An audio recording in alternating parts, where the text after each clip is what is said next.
YouTubers, ही बातमी तुमच्यासाठी अत्यंत महत्त्वाची आहे. आतापर्यंत यूट्यूब चॅनल मॉनिटाईज होण्यासाठी आपल्याला कमीत कमी 4000 वॉच टायमिंग लॉंग व्हिडिओवरती पाहिजे होते आणि शॉर्ट व्हिडिओ तुम्ही बनवत असाल तर त्याच्यावरती कमीत कमी 10 मिलियन व्ह्यूज असले तरच तुमची यूट्यूब चॅनल मॉनिटाईज होऊ शकत होती. पण आता यूट्यूबचे क्रायटेरिया बदलले आहे. यूट्यूबच्या नवीन क्रायटेरियाप्रमाणे तुम्हाला आता लॉंग व्हिडिओवरती कमीत कमी 8000 वॉच टायमिंग आणायचे आणि शॉर्ट व्हिडिओमध्ये 20 मिलियन्स व्ह्यूज तुमच्याकडे आले पाहिजे.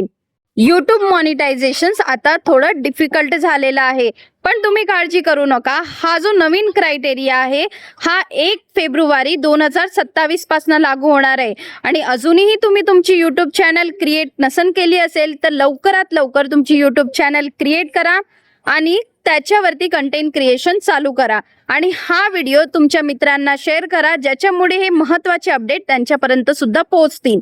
आणि अशाच डिजिटल अपडेटेड नॉलेजसाठी टेक विथ सोनलला फॉलो करा.